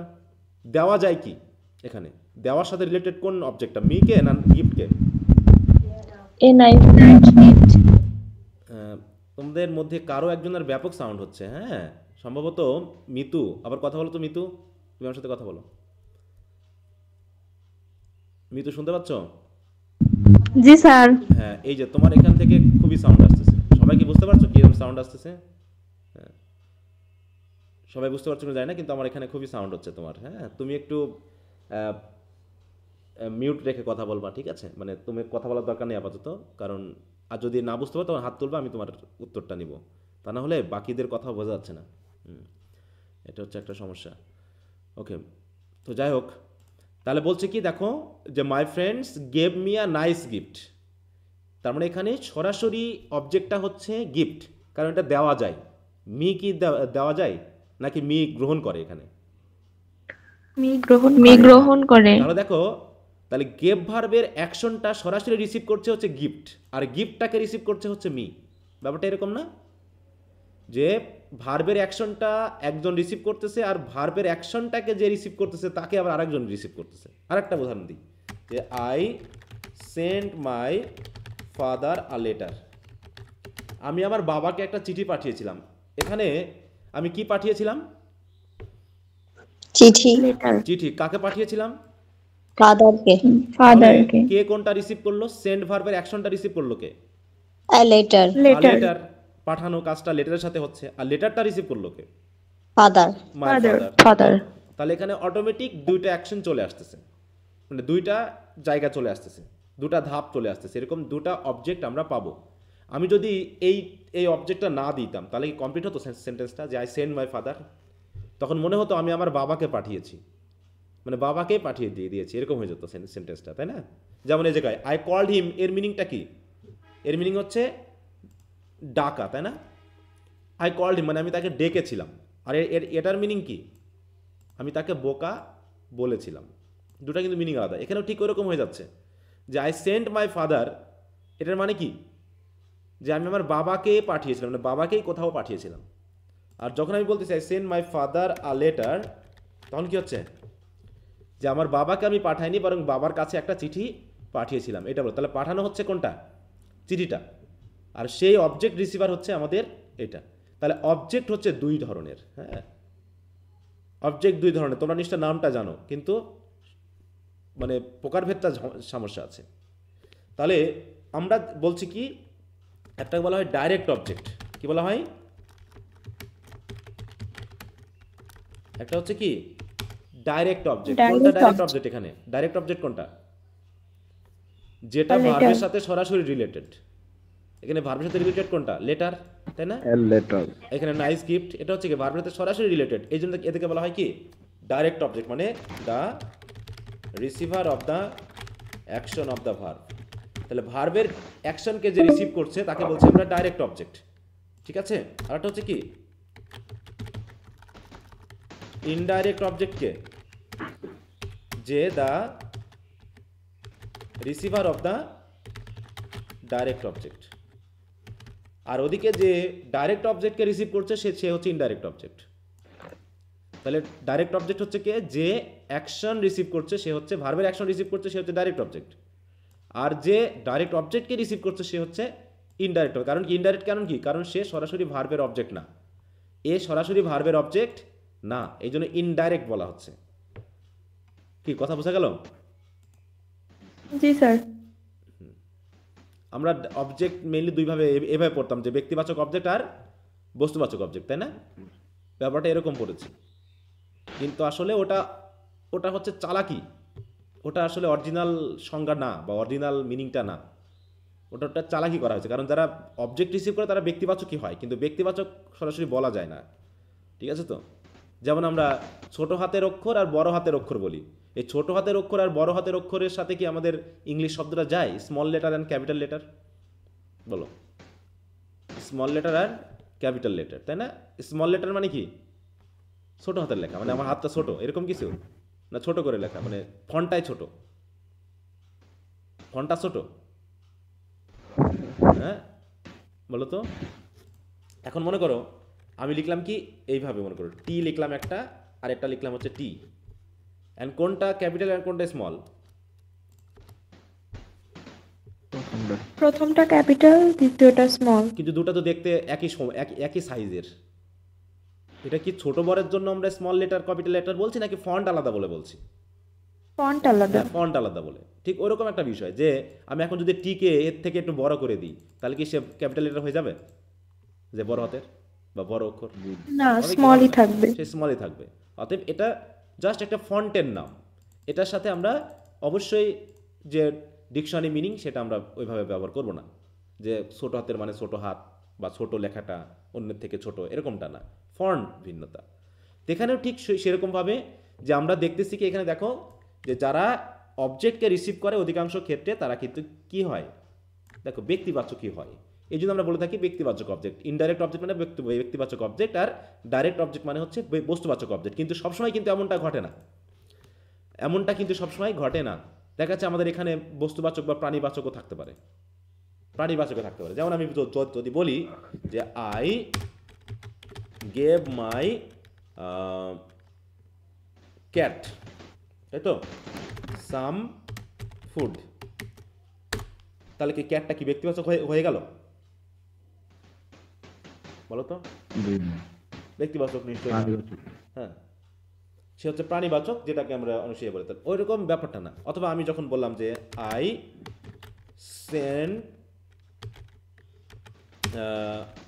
Send him to my father, আমি তাকে আমার বাবার কাছে পাঠালাম, তাহলে দুইজনই কি ব্যক্তিবাচক না? দুইজনই ব্যক্তিবাচক। দুইজনই ব্যক্তিবাচক। তো এরকম ভাবে সবসময় আমরা সবসময় এইটা দিয়ে হিসাব করবো যে আসলে কেন সে ডাইরেক্ট আর কেন সে ইনডাইরেক্ট। এখানে আমি কাকে পাঠালাম, হিমকে পাঠালাম না মাই ফাদারকে পাঠালাম? হিমকে পাঠালাম। হিমকে পাঠালাম, তাহলে একটা ব্যক্তিকে আমি পাঠিয়ে দিলাম। তাহলে এটা হচ্ছে আমাদের ডাইরেক্ট অবজেক্ট। হ্যাঁ, হিম হচ্ছে ডাইরেক্ট অবজেক্ট, আর মাই ফাদার হচ্ছে কি ইনডাইরেক্ট অবজেক্ট। Indirect object. ঠিক আছে, এইভাবে। তাহলে আশা করি তোমরা বুঝতে পেরেছো সেন্সটা এখানে। এখন আমরা একটু আসি, তাহলে অবজেক্টটা কি দাঁড়ালো, এতক্ষণ যা বোঝালাম এটা যদি একটু এগুলো পড়ে ফেলো তাহলে তোমার সেটা হয়ে যাবে। দেখো এখানে বলছে কি অবজেক্ট কি, the object in English grammar refers to a noun আর প্রোনাউন, দেখো, that receives either the action of the verb or the direction of the preposition. Object প্রধানত আরেকটা ভিত্তিতে দুই ধরনের। অবজেক্ট ইংরেজিতে দুই কাজে ব্যবহৃত হয়, ঠিক আছে? তো একটা হচ্ছে ট্রানজিটিভ ভার্বের অবজেক্ট, আর একটা হচ্ছে প্রিপোজিশনের অবজেক্ট। আমরা কিন্তু প্রিপোজিশনের পরেও কিন্তু অবজেক্ট ইউজ করি প্রিপোজিশনাল ফ্রেজ গঠনে। প্রিপোজিশনাল ফ্রেজ মানে কি, যেমন অন দ্য টেবল, এরকম ভাবে। তাহলে এখানে অন হচ্ছে কি আমাদের প্রিপোজিশন, আর দ্য টেবল হচ্ছে কিন্তু একটা অবজেক্ট, ঠিক আছে? দ্য টেবল হচ্ছে কিন্তু অবজেক্ট। তাহলে প্রিপোজিশন হলো সেই নাউন বা প্রোনাউন যে কি করে, যে প্রধানত আইদার রিসিভ, দেখো receive the action of the verb, মানে হয় সে ট্রানজিটিভ ভার্বের অ্যাকশন রিসিভ করবে, অথবা the direction of the preposition, অথবা প্রিপোজিশনের ডাইরেকশন বা রিলেশনশিপ সে গ্রহণ করবে, এইভাবে। কিন্তু আমরা যেটা পড়ছি এখন এটা হচ্ছে ভার্বের সাথে রিলেটেড, ঠিক আছে? ভার্বের সাথে, ট্রানজিটিভ ভার্ব। অতএব বলছে সাবজেক্ট কোনো কাজ সম্পাদন করতে যে ব্যক্তি, বস্তু, বিষয় বা জিনিসের উপর প্রত্যক্ষভাবে নির্ভর করে, অর্থাৎ যার অনুপস্থিতিতে উক্ত কাজটি করা সাবজেক্টের পক্ষে সম্ভব নয়, তাকে আমরা অবজেক্ট বলবো। জাস্ট একটা সিম্পল ঘটনা দিয়ে এখানে আমরা কয়েকটা অবজেক্ট দেখিয়েছি। দেখো, দে আর ওয়াচিং আ মুভি, তাহলে এখানে অবজেক্ট কোনটা?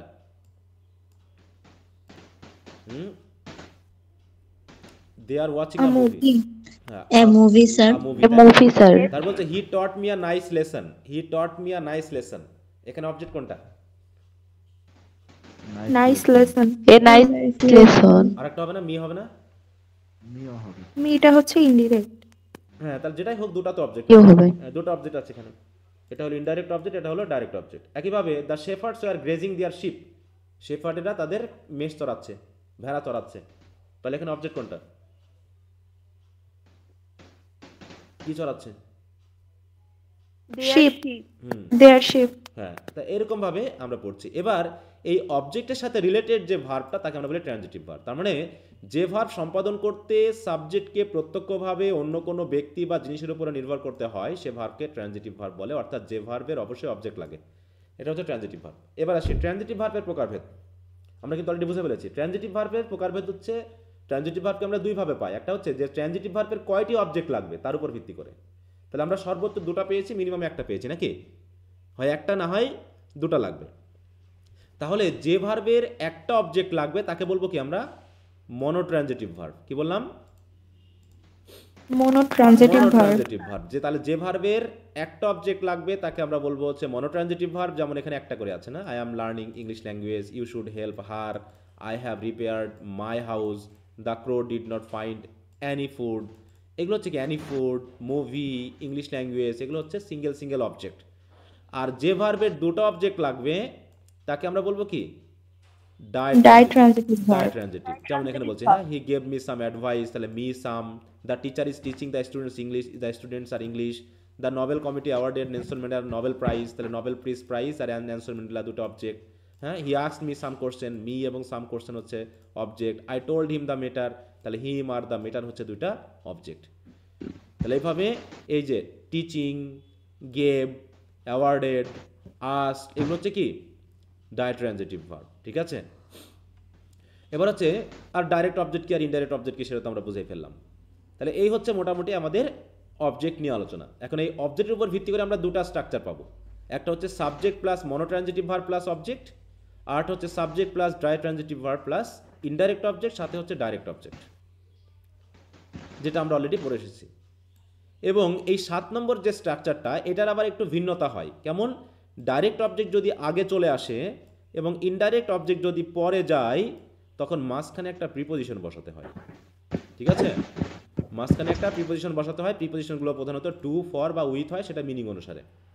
কেমন? মনে করে এই যে একটা আমি সেন্টেন্স লিখেছিলাম কি, যে I sent my father a letter. তাহলে আমি এটা দুইভাবে লিখতে পারি, যে আই কীভাবে লিখতে পারি বলতো? যে ডাইরেক্ট অবজেক্টটা আগে দিতে পারি। তাহলে আই সেন্ট কি লিখবো? A letter to my A father. letter. Letter to my father.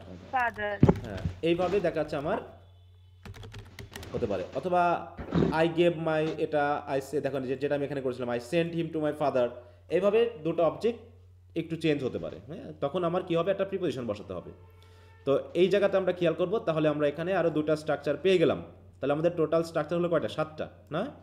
তাহলে subject plus monotransitive verb plus object, আর subject plus ditransitive verb plus indirect object, সাথে ডাইরেক্ট অবজেক্ট, অথবা আগে যদি ডাইরেক্ট অবজেক্ট দিই তারপরে প্রিপোজিশন, পরে হচ্ছে ইনডাইরেক্ট অবজেক্ট। এখানে প্রচুর উদাহরণ দেওয়া আছে, তোমরা উদাহরণগুলো একটু ভালো করে বুঝতে পেরেছো? জি স্যার। আচ্ছা, তাহলে এইখানে আমি কিছু সেন্টেন্স দিয়েছি যেগুলো তোমরা বাসায় এই সেন্টেন্সগুলো করবা। আচ্ছা, একটু মিউট রাখো, মিউট। মামুন হাসান, একটু মিউট রাখো, তুমি মনে কথা বলছো কারোর সাথে।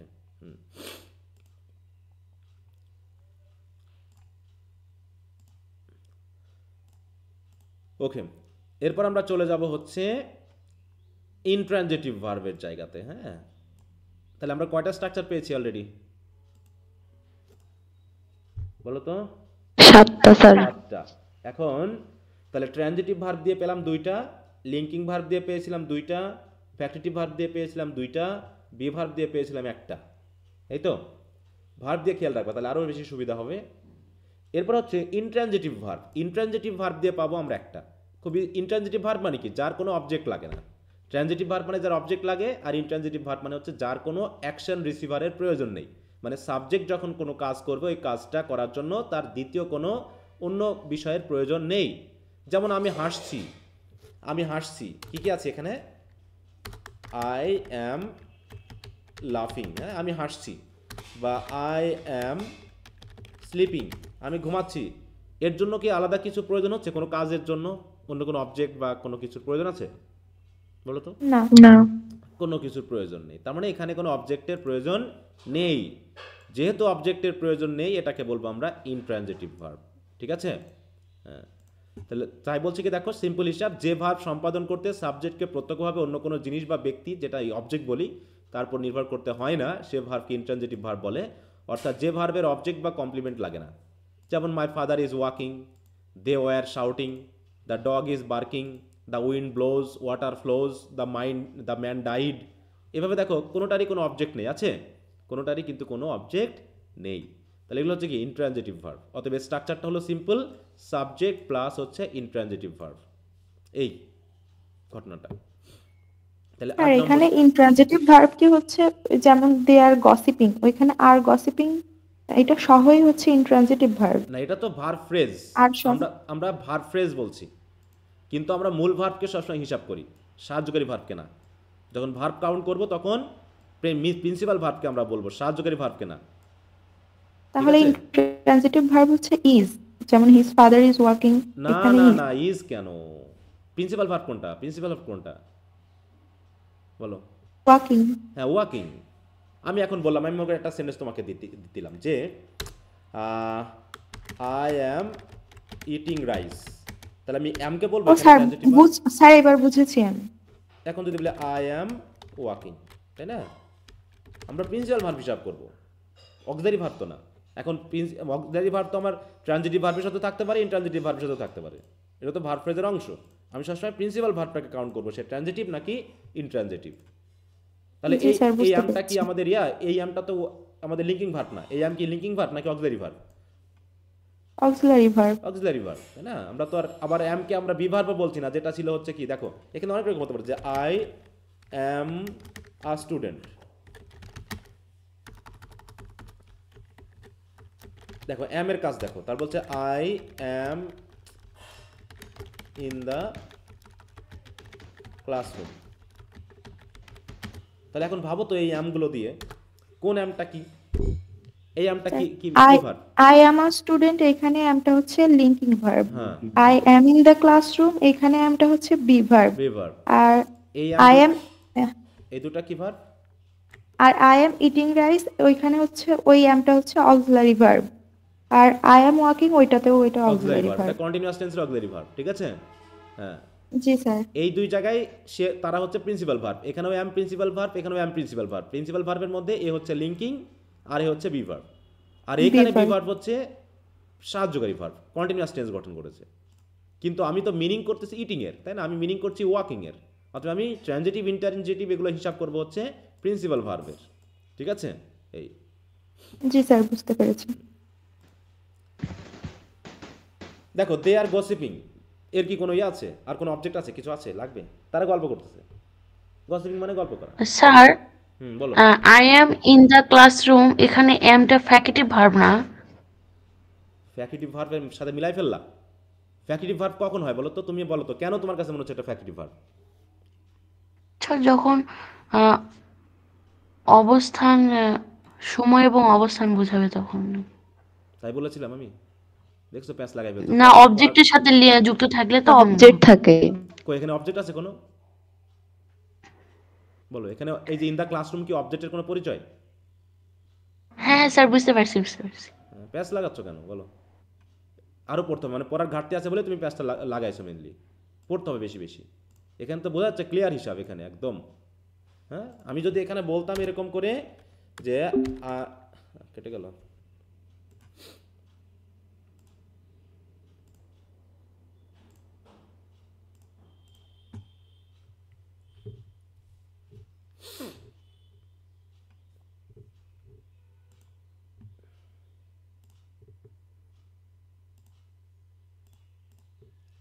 আচ্ছা তারপরটা চলে আসি আমরা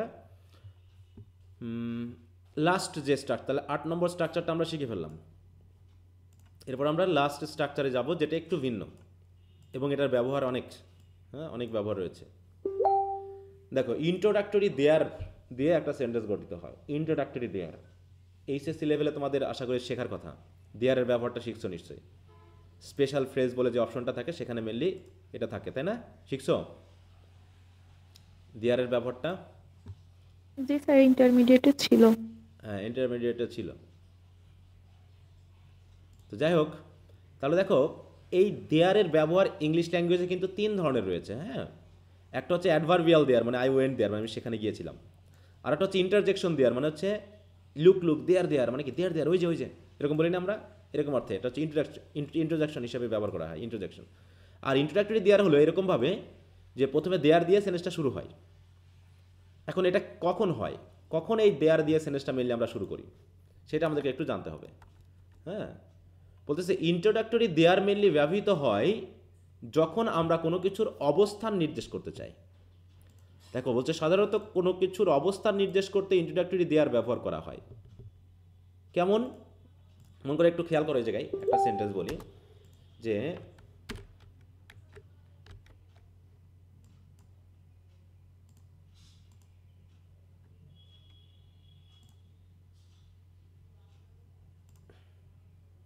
মন করে এটা বললাম, আমার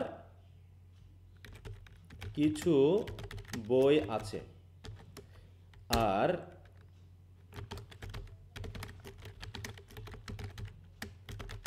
বই আছে। তাহলে এই যে আছে, হ্যাঁ বই আছে, কোনটা দিয়ে অবস্থান বোঝাচ্ছে? টেবিলের উপরে কিছু বই আছে। কিছু বই আছে, এটা তো অবস্থান আর বোঝাচ্ছে। আমার কিছু বই আছে, এটা দিয়ে কি কি কি বোঝাচ্ছে? উম, আমার কিছু বই আছে, এটা দিয়ে কি বোঝাচ্ছে? অধিকার বোঝাচ্ছে, তাই না? হুম। জি। তাহলে আমরা, তাহলে দেখো আমার কিছু বই আছে, এটা যখন অধিকার বোঝাচ্ছে তখন আমরা কি লিখি? I have I have some book. Books. তাহলে এটা কি, সাম বুকস কি অবজেক্ট না? জি স্যার। সাম বুকস অবজেক্ট, আর হ্যাভ হলো ট্রানজিটিভ ভার্ব, মানে subject plus monotransitive verb plus object. কিন্তু যখন বলছে টেবিলের উপরে কিছু বই আছে, আমি কি বলবো the table has some books? The table has some books, এটা কি বলা যাবে? বইগুলো না কি স্যার। টেবিলের? না না। হ্যাঁ, তখন অবস্থান নির্দেশ করতে আমরা প্রধানত কি করি? দেয়ার, তারপর একটা বিভার্ব নিয়ে আসি, ঠিক আছে? তো there are some some book the on the table, table. On the table. হ্যাঁ, তাহলে এই যে আমরা দেয়ারটা ব্যবহার করলাম, এইটাকে আমরা বিভার্বের সাথে মিল রেখে বা হচ্ছে অবস্থান নির্দেশ করে, অবস্থান নির্দেশ করে, লিভ হতে পারে, এক্সিস্ট হতে পারে, হ্যাঁ এরকম কিছু যেগুলো দিয়ে মেনলি অবস্থান করা বোঝায় বা আছে বোঝায় বা ছিল বোঝায়, হ্যাঁ যেগুলো দিয়ে অবস্থান করা অর্থে ছিল বোঝায়, সেগুলোর ক্ষেত্রে আমরা দেয়ার প্লাস ভার্ব প্লাস হচ্ছে সাবজেক্ট। দেখো সাম বুকস হচ্ছে কিন্তু এদিকে সাবজেক্ট, অবজেক্ট না। তাহলে এই গঠনের ক্ষেত্রে সাবজেক্টটা মেনলি ভার্বের পরে থাকে, এটা একটু খেয়াল করো। তাহলে দেয়ারের যুক্ত সেন্টেন্সে সাবজেক্ট কোথায় থাকে? ভার্বের পরে। কি কথা বোঝা গেল? জি স্যার। হ্যাঁ, দেয়ার যুক্ত সেন্টেন্সে সাবজেক্ট মেনলি পরে থাকে। তাই বলছে দেখো এখানে দেয়ার প্লাস হচ্ছে ভার্ব, তারপর হচ্ছে সাবজেক্ট, তারপর হচ্ছে অ্যাডভার্বিয়াল। বলছে দেয়ারে এখানে কোনো অর্থ থাকে না কিন্তু। যেমন এখানে কি দেয়ারের কোনো মিনিং আছে? যে টেবিলের উপরে বই আছে, তাই এখানে কি আমরা দেয়ার দিয়ে বললাম সেখানে বা এরকম কিছু কোনো মিনিং আছে এখানে দেয়ারের? না, এটা জাস্ট অবস্থান হ্যাঁ, নির্দেশ করতে টেবিলের ব্যবহার উপরে হচ্ছে। কিছু বই আছে। দেখো টেবিলের উপরে কিছু বই আছে, এই দেয়ার আর মিলাই হচ্ছে আছে, ছিল, থাকবে, এরকম একটা মিনিং দিবে। অর্থাৎ এর কোনো মিনিংই নাই দেয়ারের কোনো আসলে এখানে। হ্যাঁ, তাই বলছে দেখো যে there is a mistake in your writing, তোমার লেখাতে কিছু ভুল আছে। একইভাবে there are some mistakes in your writing. এখন ভাবো তো এই দেয়ার ইজ আ মিস্টেক আর দেয়ার আর সাম মিস্টেক, এখানে পার্থক্যটা কোন জায়গায়? মানে ওখানে একটা ভুল আর ওখানে অনেকগুলো কিছু ভুল, ভুল। তাতে পার্থক্যটা ঘটছে কি? হ্যাঁ, দেখো সিঙ্গুলার প্লুরাল সিঙ্গুলার প্লুরাল, বিষয়। এখানে ভার্বটা কিন্তু ইউজ হয়ে গেছে। তাহলে ভার্বটা কি দেয়ারের জন্য বসবে না সাবজেক্টের জন্য বসবে? সাবজেক্টের হ্যাঁ, জন্য। তাহলে সাবজেক্ট যদি সিঙ্গুলার হয় তাহলে ভার্বটাও সিঙ্গুলার হবে, সাবজেক্ট যদি প্লুরাল ফর্ম হয় তাহলে ভার্বটাও প্লুরাল ফর্ম হবে। এই তো দেখো এখানে there were some mistakes in your writing, তাহলে ওয়ার করে ফেলেছি। There lived a man in a certain village, there exist a conflict between two families, there will be a problem in the meeting, there are 3 kinds of tense in English language. তো দেখো এখানে সবই হচ্ছে, এগুলো হচ্ছে subject, এই যা conflict হচ্ছে সাবজেক্ট, আ ম্যান হচ্ছে সাবজেক্ট, এখানে সাম মিস্টেকস হচ্ছে সাবজেক্ট। এইভাবে আমরা কি করেছি? ভার্বটাকে ব্যবহার করেছি, আর দেয়ারটা জাস্ট সেন্টেন্সটা শুরু করতে ব্যবহার করা হয়েছে। যেমন এখানে আমি কিছু সেন্টেন্স দিয়েছি, তোমরা এই সেন্টেন্সগুলোকে একটু সুন্দর করে মনোযোগ দিয়ে পড়ে ফেলবা। তাহলে এই হলো আমাদের টোটাল 9টা স্ট্রাকচার। তাহলে কি দাঁড়ালো? নবম হলো দেয়ার প্লাস ভার্ব, সাবজেক্ট, অ্যাডভার্ব। এখানে প্রধানত বি ভার্ব বেশি বসে।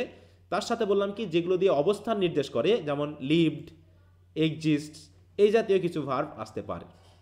তাছাড়া অধিকাংশ ক্ষেত্রে বি ভার্ব ব্যবহার করা হয়। কি বুঝতে পেরেছ? জি স্যার। তাহলে এই হলো 9টা স্ট্রাকচার। তাহলে 9টা স্ট্রাকচার আমরা শিখে গেলাম। আশা করি তোমরা বুঝতে পেরেছ। 9টা স্ট্রাকচারকে এক পলকে একবারে দেখে নাও এখানে। হ্যাঁ, আমি একটু দেখাই দিই।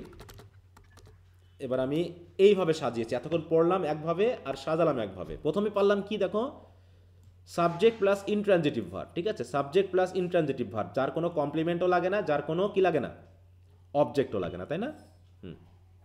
তাহলে ইনট্রানজিটিভ ভার্ব দিয়ে পেলাম একটা, তারপর পেলাম লিঙ্কিং ভার্ব দিয়ে পেলাম দুইটা, subject plus linking verb plus noun complement, adjective complement. Be verb দিয়ে পেলাম কয়টা?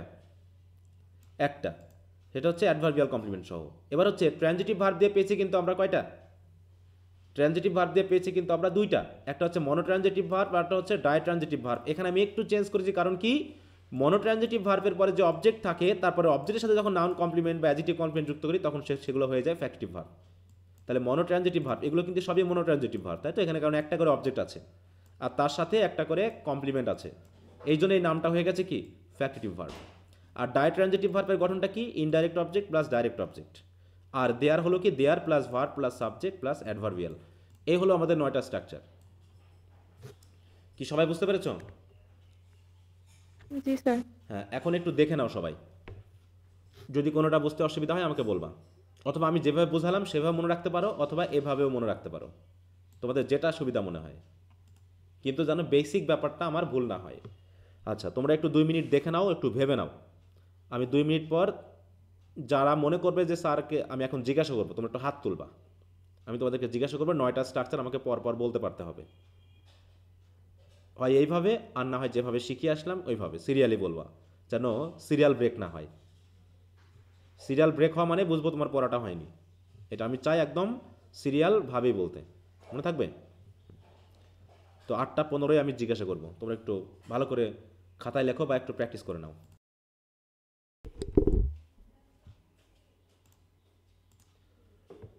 আচ্ছা,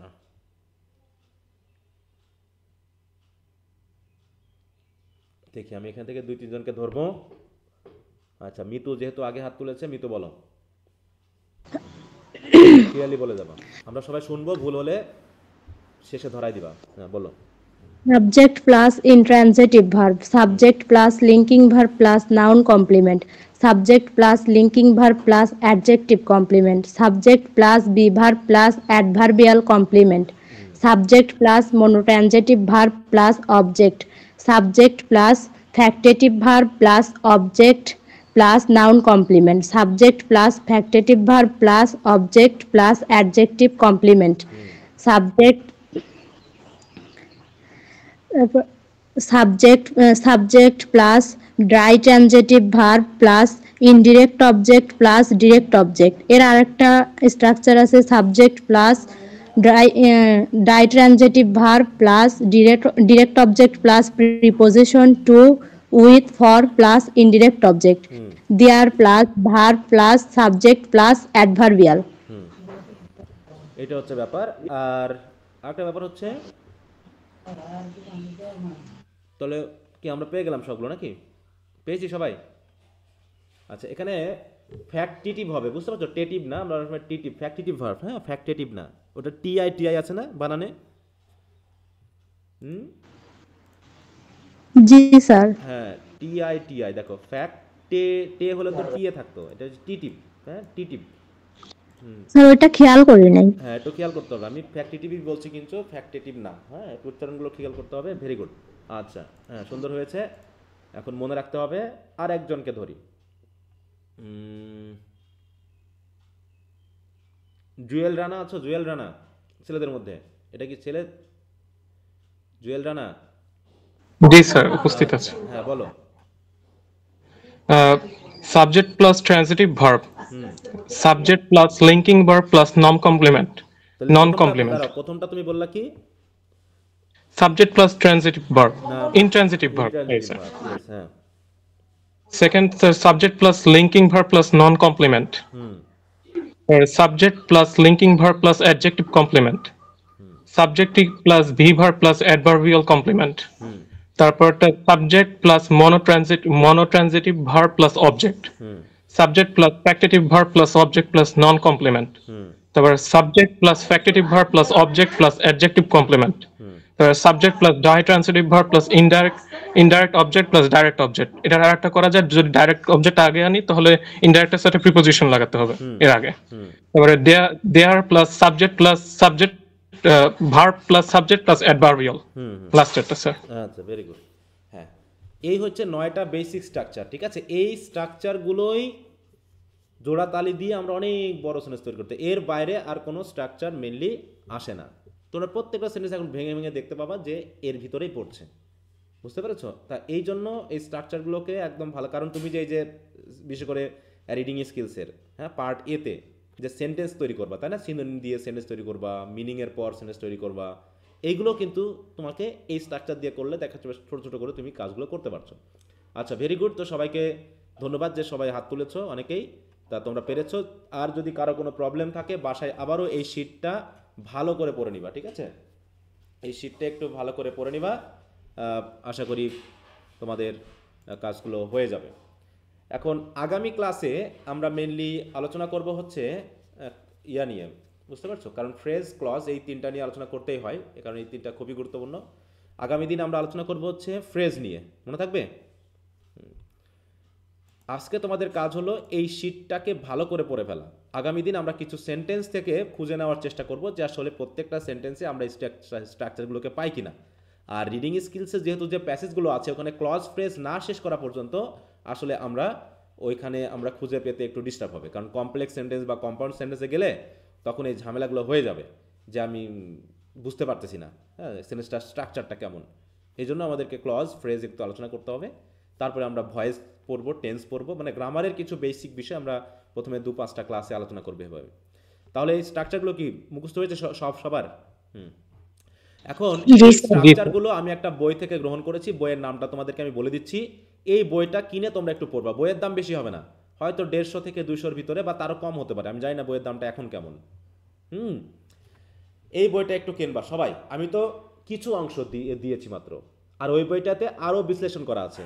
আমি শুধু বেসিকটা তোমাদেরকে ধরাই দিলাম, আর তোমাদের কাজ হবে এইটাকে, এই স্ট্রাকচারগুলোকে ওই বইটা কিনে সবাই পড়ে ফেলতে, মনে থাকবে?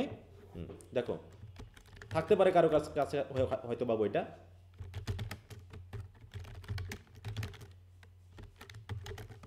এই বইটা সবার কাছে আছে, learning English the easy way, খুবই পাতলা একটা ছোট বই। স্যার আমার কাছে আছে এটা। হ্যাঁ, তাহলে স্যার আমার কাছেও আছে স্যার। তাই না? তাহলে এই যে 9টা স্ট্রাকচার আমরা পড়লাম, এই 9টা স্ট্রাকচারকে দেখবা যে দুটা করে চ্যাপ্টারে আলোচনা করা আছে।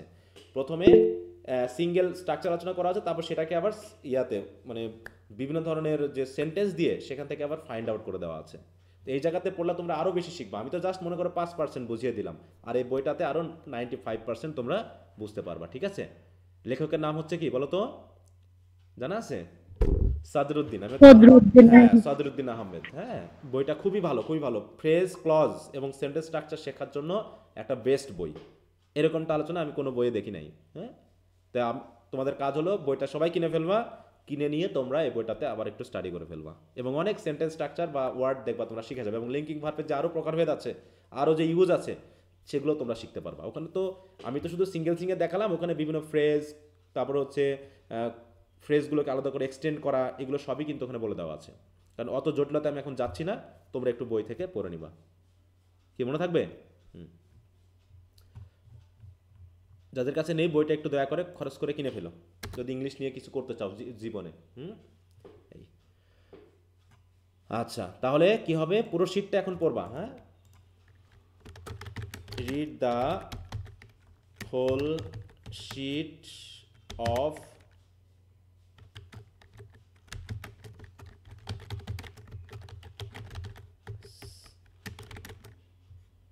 অ্যান্ড ট্রান্সলেট করো, যেগুলো বলে দেওয়া আছে, translate the Bangla sentence into English from the sheet. এইটা যারা যেটা করেছো ভালো, না করলে এগুলো কাজটা করে ফেলবা, আর এই মডেলগুলো একটু পড়তে থাকো, ঠিক আছে? আর এই পড়াটা চলছে তো তোমাদের নাকি? History of the emergence of independent Bangladesh. কাল পর্যন্ত টাইম আছে, পরে চ্যাপ্টারটা চেঞ্জ করে দিব আমি। স্যার ওই যে ওই বইয়ের রাইটারটার নাম কি বললেন? সদরুদ্দিন আহমেদ, ঠিক আছে, সদরুদ্দিন আহমেদ। স্যার বুধবারে কি ক্লাস হবে 8 তারিখে? অবশ্যই ক্লাস হবে। যদি আমি না বলে দিই যে ক্লাস হবে না, তার মানে ক্লাস হবে, ঠিক আছে। আর যদি ক্লাস না হয় তো আমি আগেই বলে দিব। অতএব টেনশন করার কিছু না, আমি না বলা পর্যন্ত ক্লাস টাইম মতো হবে, এটা আমি আগেই বলেছি। অতএব টেনশন করার কিছু নাই। তোমাদের কী বার ক্লাস? শনি সোম বুধ সকাল 7টা থেকে 8:30 পর্যন্ত ক্লাস। অতএব আমি যদি না বলি যে ক্লাস এরকম আর কি হবে বা এরকম হবে না, অতএব যদি এরকম কোনো নির্দেশনা না থাকে তার মানে ক্লাস হবে, ঠিক তো? আচ্ছা, আর কারো কোনো প্রবলেম আছে কোনো কিছু নিয়ে?